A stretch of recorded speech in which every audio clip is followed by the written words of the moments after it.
Hello friends, எல்லாரும் எப்படி இருக்கீங்க? இன்னைக்கு நம்ம சேனல்ல ஆந்திரா ஸ்டைல்ல கருவேப்பிலை சிக்கன் எப்படி பண்றதுன்றதை காட்டுறேன். ரொம்ப ஒரு ஹோம் ஸ்டைல் ரெசிபி தான்.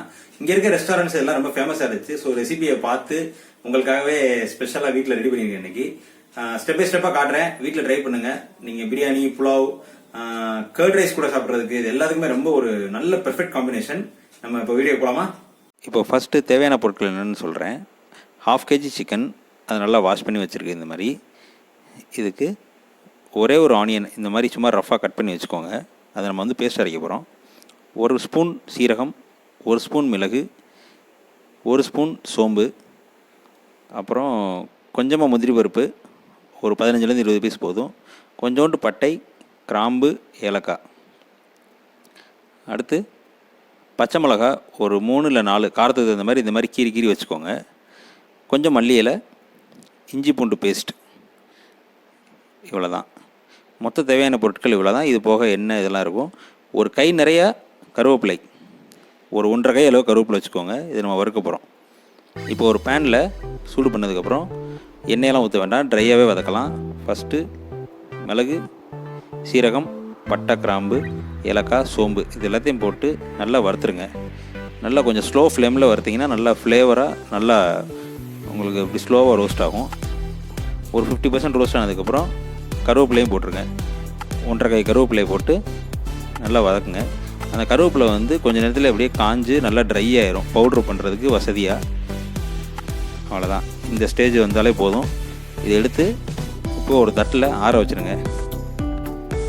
தண்ணி இல்லாமல் இருக்கணும். இந்த தட்டில் நல்ல ட்ரையான தட்டில் ஆற வச்சுட்டு அதை வந்து நம்ம மிக்சியில் போட்டு ரொம்ப ஃபைனாக அரைக்க வேண்டாம், கொஞ்சம் குறைன்னு அரைக்கணும். ஏன்னா ரொம்ப ஃபைனாக அரைச்சோன்னா என்ன ஆகும்னா, அந்த சில சமயம் வந்து ரொம்ப கொதிக்க விட்டு நம்ம சிக்கனில் போட்டு குக் பண்ணும்போது கசக்க ஆரம்பிச்சிடும். ஸோ இப்படி இருக்கிறது வந்து உங்களுக்கு சாப்பிடும்போது அந்த கருவேப்பிலையோட ஃப்ளேவர் ரொம்ப நல்லாயிருக்கும். இந்த அளவுக்கு அரைச்சினாலே போதும். அடுத்து நம்ம எடுத்து வச்ச ஆனியனையும் போட்டு நல்லா ஒரு ஃபைன் பேஸ்ட்டாக அரைச்சி வச்சுருங்க. தண்ணி ஊற்றாமல் அரைச்சா ரொம்ப நல்லது.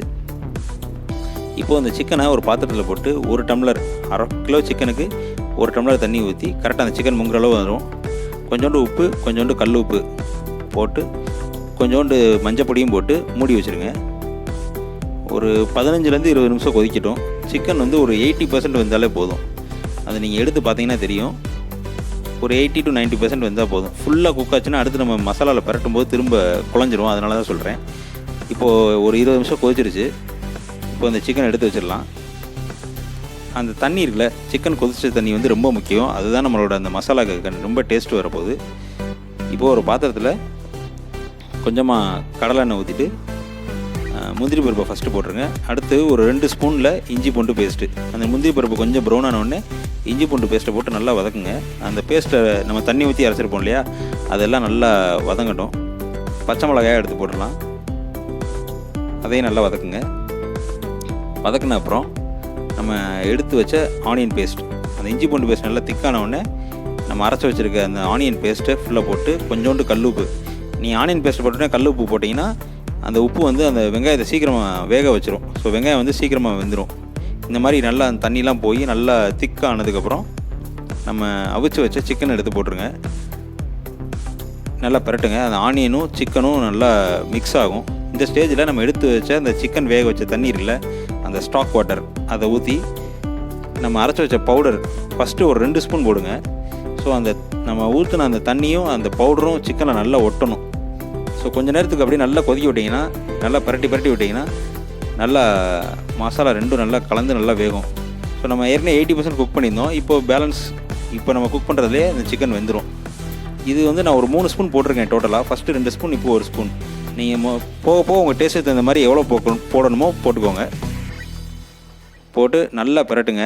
அவ்வளோதான். ஒரு ஃபென்டாஸ்டிக்கான ஒரு கருவேப்பிலை சிக்கன் ரெடி. இப்போ நம்ம போட்டதில் கொஞ்சோண்டு பொடி, அந்த கருவேப்பிலை பொடி மிச்சம் இருக்குது. அதை நான் அடுத்த சமைக்கும்போது யூஸ் பண்ணிக்கிறேன். நீங்களும் அந்த மாதிரி அது ஒரு பவுல் எடுத்து வச்சுக்கலாம். கடைசியில் கொஞ்சோண்டு மல்லி இலை போட்டு அடுப்பை அமர்த்திடுங்க. அவ்வளோதான். சாம்பார் சாதத்துக்கு சூப்பராக இருக்கும்.